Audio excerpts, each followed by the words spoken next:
Chers tous, concernant notre pays, le Gabon, il faut savoir qu'on ne peut pas construire ce pays et avancer dans le faux.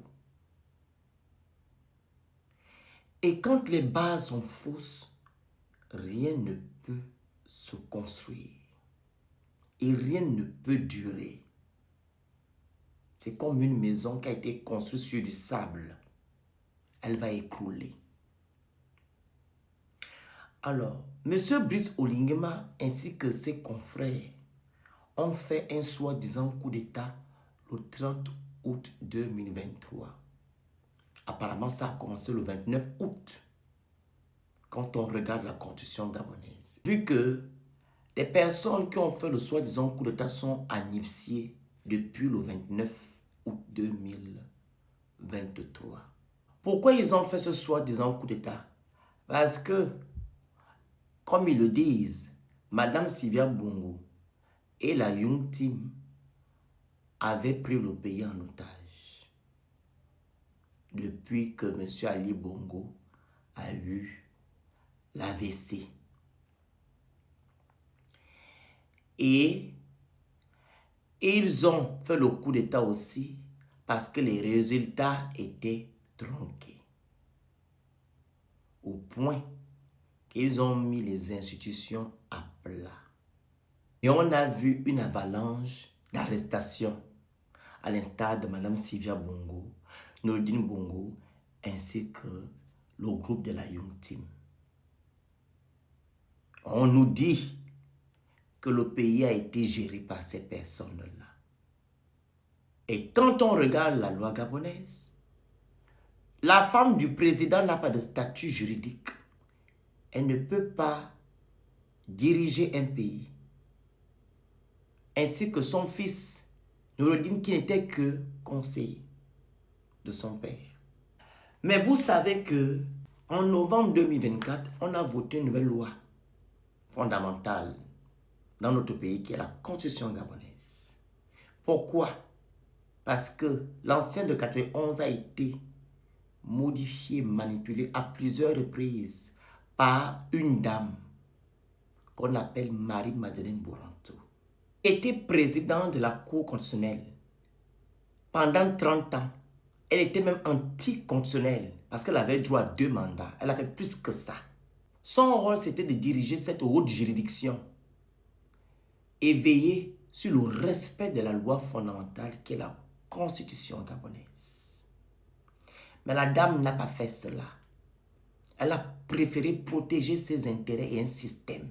Jusqu'on l'appelait la tour de Pise. Au point qu'en 2018, quand M. Ali Bongo a eu l'AVC, on lui a demandé de déclarer la vacance du pouvoir. Un mercredi soir, elle a fait appel à la presse pour lui faire part de la décision de la Cour afin de modifier la loi fondamentale pour faire face à l'indisponibilité temporaire du président de la République. Et avant même cela, c'est à cause d'elle qu'on n'a jamais eu plusieurs présidents. Parce qu'elle a préféré protéger ses intérêts et ce système inique Bongo PDG qui a détruit notre pays. Et quand M. Brice Oligui a fait son soi-disant coup d'État, en février 2024, on entend que cette femme-là a été nommée présidente honorifique. À un moment donné, Madame Sylvia Bongo, qui n'a jamais eu de statut juridique, a été arrêtée. Son fils, pareil, ainsi que la Young Team. Mais c'est cette dame-là qu'on honore et qui se pavane dans le monde entier sans être jugée. Et quand les Gabonais ont eu vent de cette nomination, nous avons vu le lendemain matin les membres de la Cour constitutionnelle annuler cela. Et après quelques mois, quand il y a eu le problème, voilà, de Lynn Bani, à la haie, on entend que Madi Madeleine Bouranto est toujours présidente honoraire.